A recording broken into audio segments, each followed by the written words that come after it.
against all the evil that hell can conjure, all the wickedness that mankind can produce, we will send unto them only you.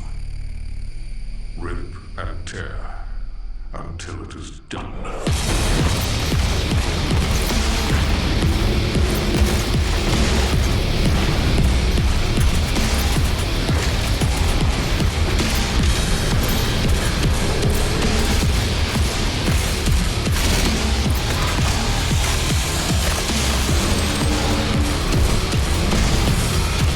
Doom is a name we've all come to know and love as the series that really popularised the first-person shooter. The epitome of badassery, you play as the Doomslayer, better known as Doom Guy, ripping and tearing apart thousands upon thousands of demons and hellspawn, backed by some of the heaviest game music out there, mostly just because they killed your parents. What's up guys, my name is Owen, also known as Cheftoad, and these are my thoughts on Doom Eternal.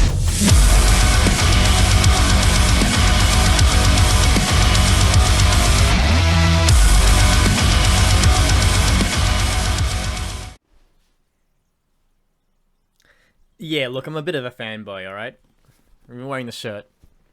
Doom 1 and 2 were pretty much the first two games that I played, and I have a massive attachment to the franchise. For obvious reasons, Doom 3 didn't really do much for that, but Doom 2016, when it came out, easily the best game I've ever played.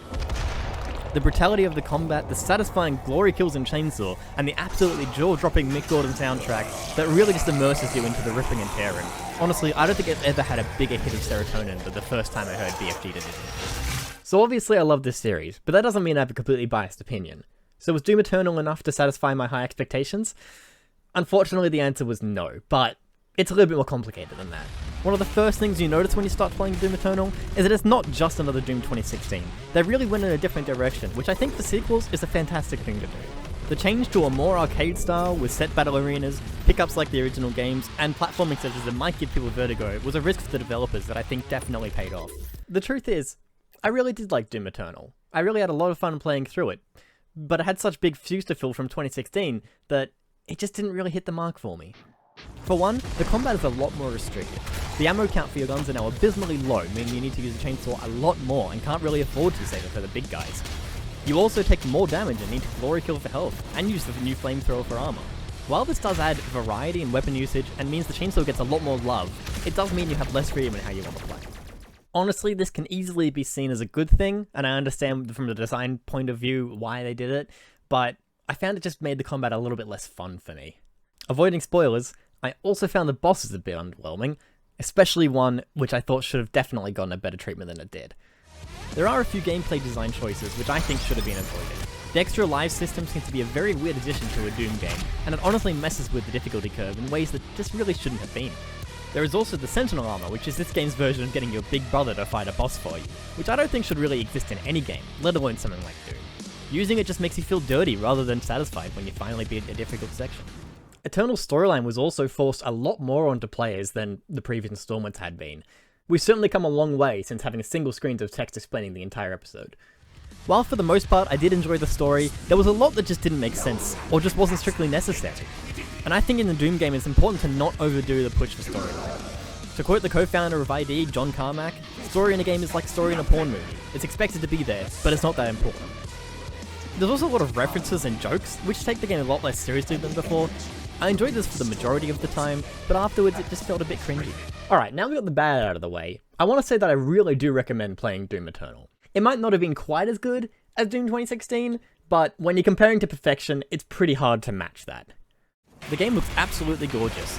Level design is fantastic, the graphics are incredibly high quality, and it's so well optimized that you can play on a low-end PC or console without really sacrificing much. Honestly, one of the more amazing things about the game is the fact that they managed to fit it in 30 GB of data.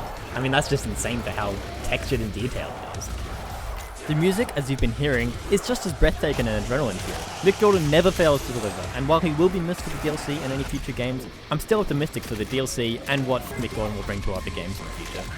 For some reason, there's a volume slider for the music, but it basically does nothing, as playing this game without music is just dumb. I'm not much of a multiplayer person myself, but battle mode, the multiplayer game mode, is still great fun with or without friends, and playing as demons is somehow just as fun as playing as the Slayer. In a later update, they'll be bringing an invasion system into other players' campaigns as well, which should be great fun. All in all, I absolutely think that Doom Eternal is worth playing, for anyone that has enjoyed FPS games, or has played Doom in the past, or just wants to try something new. As this is a direct sequel, however, I do recommend you play 2016 beforehand. Considering a lot of sequels suffer from being not quite as good as the original, I think ID did a really good job of keeping the game unique, and still playing like a Doom game. Do yourself a favour, pick up a copy, and play through Doom Eternal. Thank you for watching, I'll see you in the next one.